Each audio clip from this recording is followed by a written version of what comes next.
Épisode 5, les routines efficaces et le truc facile pour alléger son quotidien. Salut, c'est Luna, maman solo, femme avant tout et sorcière moderne. Je vais commencer par parler du titre de l'épisode, parce que même si ça désigne bien le sujet d'aujourd'hui, j'ai quand même de la misère avec le mot « efficace ». Je veux m'assurer qu'on se comprenne bien sur la signification qu'on lui donne dans le contexte ici.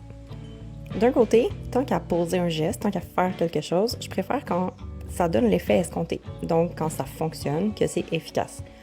Mais de l'autre, l'efficacité n'est pas à confondre avec la productivité, que je m'efforce vraiment de déconstruire pour diminuer mon stress et l'angoisse de mes enfants. Donc c'est vraiment dans l'optique d'optimiser son temps, mais sans pression inutile, que j'emploie le mot efficacité ici.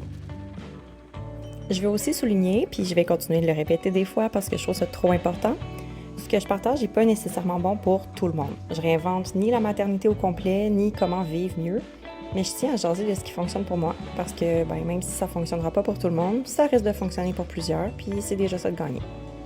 Je commence avec les petits trucs qui m'aident moi-même, que les enfants soient là ou non. C'est pas tellement lié à la maternité qu'au bien-être en général, donc ça pourrait s'appliquer à n'importe qui. Alors, dans aucun ordre particulier, en mode vrac, parce qu'on est écolo, les petits gestes routiniers qui m'aident grandement. D'abord, je mets mon alarme 30 minutes avant l'heure de me lever, parce que ça me donne d'emblée un choix en me réveillant. Si j'ai mal dormi, je peux snoozer pour me réveiller en douceur, plus graduellement. Puis si j'ai l'énergie, j'en profite pour écrire ma daily page.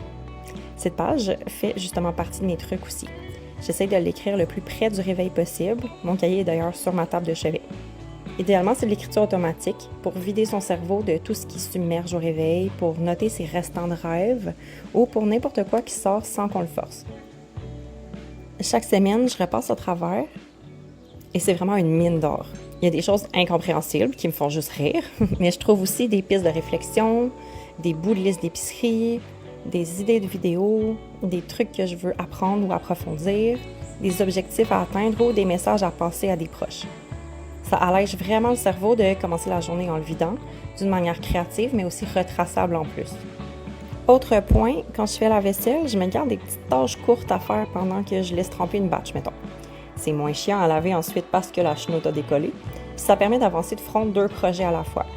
Bon, là je m'entends moi-même crier attention à la productivité, mais le but c'est vraiment plus une gestion du temps efficace que de tout faire à tout prix. C'est d'ailleurs pas un modus que je m'impose quand je le file pas, tout simplement. Aussi, quand je suis dans le mode de cuisiner, parce que c'est pas toujours le cas, et que j'ai assez des quantités des ingrédients, j'essaie toujours de doubler les recettes. Ça fait des lunchs déjà prêts, des restants pour quand j'ai la flemme, puis au pire, ça va au congélo. Puis tu sais, ici, je dis recette, mais c'est rare que j'en suis une. Je suis plus du genre à improviser avec les ingrédients que j'ai sous la main en m'assurant de varier les ingrédients. Mais c'est moins stressant pour moi de cette manière-là, même si je sais que beaucoup préfèrent suivre des étapes précises pour se rassurer. Pour le ménage, je vais pas te mentir, j'haïs vraiment ça.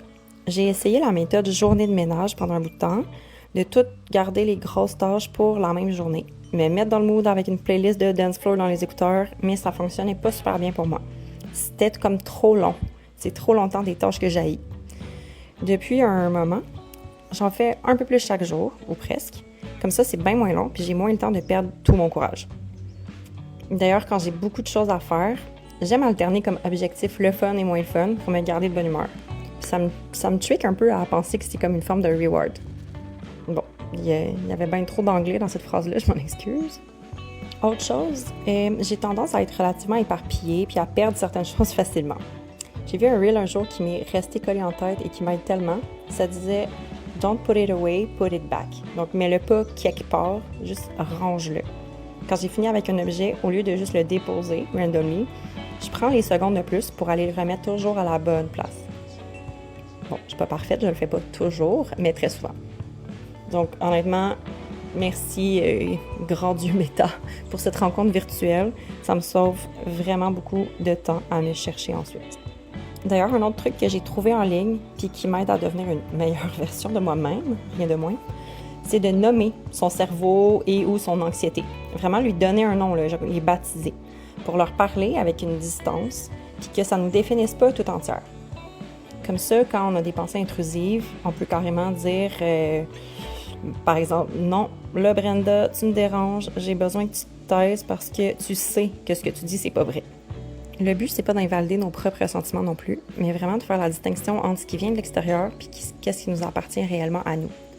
D'ailleurs, Vanessa DL a un excellent épisode de son podcast Résonance où elle jase la distinction entre l'intuition et l'anxiété, parce que souvent les deux prennent la forme d'une voix intérieure insistante. Je mets le lien en description parce que son podcast tout entier vaut vraiment la peine si la spiritualité t'intéresse, mais je pense faire un épisode connexe éventuellement aussi. Et finalement, une chose simple mais qui fonctionne vraiment bien pour aider ma motivation quand j'ai beaucoup de choses à faire, c'est de bien choisir les mots que j'emploie même dans ma propre tête. Par exemple, quand j'ai vraiment plein de choses, j'appelle plus ça des tâches mais des objectifs. Avec tâche, il y a une connotation un peu négative. Puis si j'arrive pas à tout faire, je sens que j'ai failli à la tâche, donc que j'ai comme pas réussi, même si j'ai fait plein de choses pertinentes et ou agréables. C'est comme si ce qui prenait le plus de place dans mon impression, en fin de compte, c'était les choses pas rayées de la liste, pas les choses accomplies. Avec objectif, au contraire, c'est peut-être juste moi, mais ça aide ma motivation, puis le résultat final est plus la fierté des choses accomplies, même si elles n'ont pas toutes été. Ma to-do list se nomme d'ailleurs toujours to-do, T-O-U-T-D-O-U-X, liste, pour me rappeler d'y aller doucement, puis que c'est pas une course. Donc, c'est des petits trucs simples, mais comme c'est des petites choses, c'est assez facile de les incorporer tranquillement, puis ça fait une vraie différence en bout de ligne. J'en aurais plein d'autres à partager éventuellement, mais là, je trouvais que ça faisait assez d'un coup, puis on peut pas tout faire à la fois non plus. J'ai aussi plein de choses à vous partager sur ce qui aide mes enfants à traverser leur journée avec plus de fluidité, moins de stress et plus de temps pour actually être des enfants.